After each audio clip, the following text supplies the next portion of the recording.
यहाँ हम देख रहे हैं बीएससी फिफ्थ सेमेस्टर फिजिक्स के फर्स्ट बुक के इम्पॉर्टेंट चैप्टर्स के इम्पॉर्टेंट क्वेश्चन। तो आज हम बात करने वाले हैं कंस्ट्रेंट मोशन के इम्पॉर्टेंट क्वेश्चन के बारे में।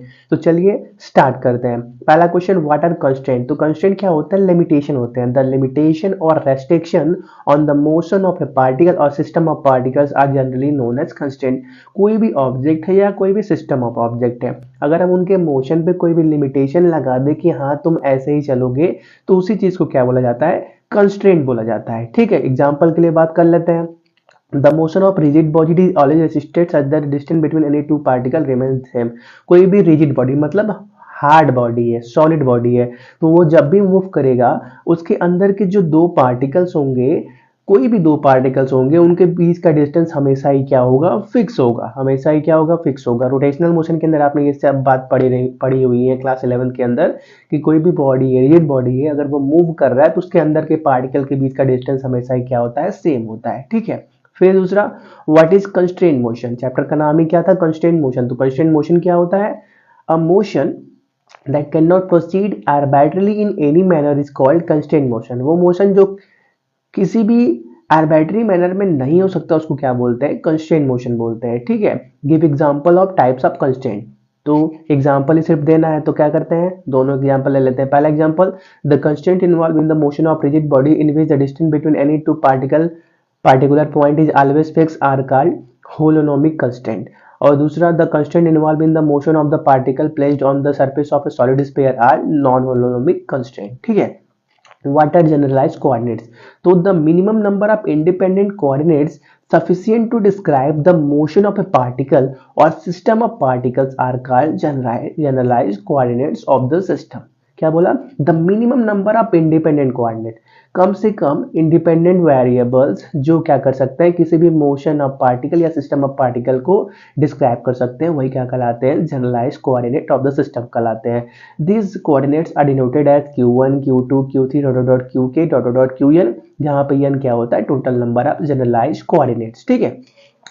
Right the advantage of using generalise coordinate. अब जनरलाइज कोऑर्डिनेट को यूज कर रहे हैं तो उसका एडवांटेज क्या होगा? तो advantage of using generalise coordinates are, पहला, their values determine the configuration of the system. दूसरा, they may be varied arbitrarily and independently of each other without violating the constraint on the system. तीसरा, they may be any set of coordinates that will provide us a reasonable mathematical simplification of the problem। Question number 5, write an expression for generalize velocity. Generalize velocity का एक expression लिखना है। तो पहले क्या, by transformation equation हम क्या जानते हैं? आर आई कितने के बराबर होता है? Are I Q1, Q2, Q3 dot dot QF T के बराबर होता है। The time rate of change of displacement of position vector are I is called velocity of particle. ठीक है। अब क्या करते हैं? ये आर को डे अपॉन डे टी करते हैं, मतलब क्या, आर को टी के रिस्पेक्ट में पार्शियली डिफरेंशिएट करते हैं। ठीक है। तो क्या मिल जाएगा? D r i upon d t equal to summation k equal to 1 से f d r i upon del Q k upon del t plus del r i upon del t. Partial derivative का concept लगा हुआ है।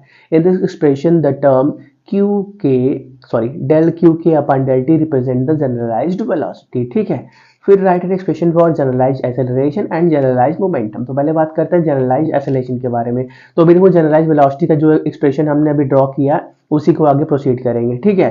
तो देखो यहाँ वही equation है। यहाँ पे देखो डेल जनरलाइज्ड वेलोसिटी के अंदर देखो del Q k upon del T है ना, उसी को क्यू के डॉट से डिनोट कर दिया गया। ठीक है। कोई भी चीज़ है उसको टाइम से डिफरेंशिएट कर रहे हो तो उसको शॉर्ट में उसी के ऊपर एक डॉट लगा के रिप्रेजेंट किया जाता है। ठीक है। तो ये हो गया हमारे पास वेलोसिटी का एक्सप्रेशन। इसी को क्या कर लेंगे? एक बार टाइम के रिस्पेक्ट में डिफरेंशिएट कर लेंगे तो क्या मिल जाएगा हमको? एक्सेलरेशन का क्या बोलते हैं? एक्सप्रेशन मिल जाएगा। तो क्या मिल जाएगा? लेफ्ट में क्या मिल जाएगा? आर आई डबल डॉट, और राइट में क्या मिल जाएगा? प्रोडक्ट रूल लगा के आराम से एक्सप्रेस कर लेंगे।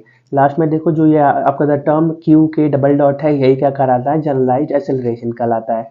फिर जनरलाइज मोमेंटम के बारे में बात करते हैं। तो क्या जानते हैं? The kinetic energy of system of particle in coordinate is given by T equal to summation half M I R I dot square. Kinetic energy half M B square होता है ना, तो आर क्या है? डिस्प्लेसमेंट है। Displacement को time के respect में डिफरेंशिएट किया, वेलोसिटी हो गया, तो इसलिए आर आई डॉट लिखा हुआ है। ठीक है।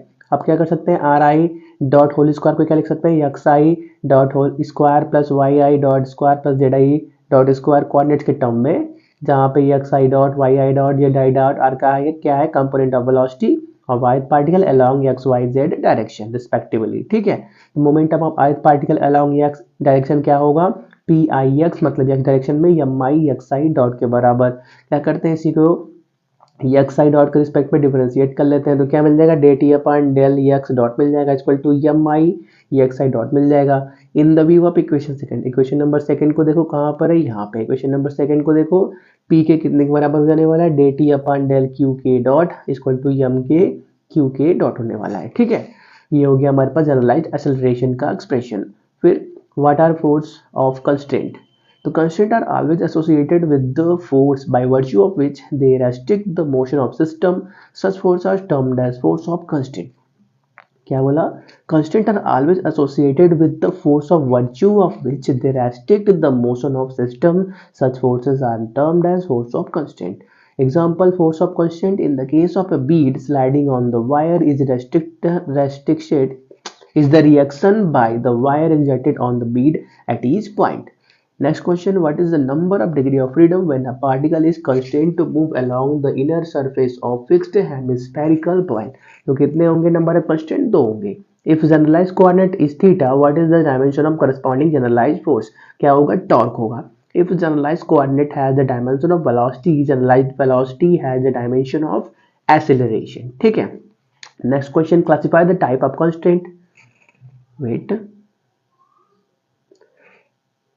Classify the type of constraint with example. तो पहला holonomic constraint, holonomic constraint and non holonomic constraint के बारे में बात करते हैं। तो let r1 r2 r3 dot rn be the position coordinate of the system and t denote the time taken, then if the condition of all the constraints are expressed as equation having the form f r1 r2 r3 dot rn t equal to 0, then the constraints are said to be holonomic constraint. If the condition of constraint are not so expressed, they are called as non-holonomic constraint. Example, the constraint involved in the motion of rigid body in which the distance between any two particular point is always fixed are holonomic. The constraint involved in the motion of gas molecule in a gas container are non-holonomic. और फिर क्या, रेयोनोमिक and रियोनोमिक constraint के बारे में बात करते हैं। तो if the constraint are independent of time they are termed as reolomic, but if they constrain time electricity they are called reolomic constraint। ठीक है, example, a bead sliding on a moving wire is an example of reolomic constraint। ठीक है, तो इस class में इतने ही question रखते हैं, और भी क्वेश्चन बहुत सारे हैं और बहुत से पेपर्स भी हैं। आप हमारे प्लेलिस्ट को जरूर फॉलो करिएगा। फिफ्थ सेमेस्टर PYQ के नाम से प्लेलिस्ट है, डिस्क्रिप्शन में भी आपको मिल जाएगा। वहाँ पे आपको बहुत से पेपर्स और इंपॉर्टेंट क्वेश्चन मिल जाएंगे। ठीक है,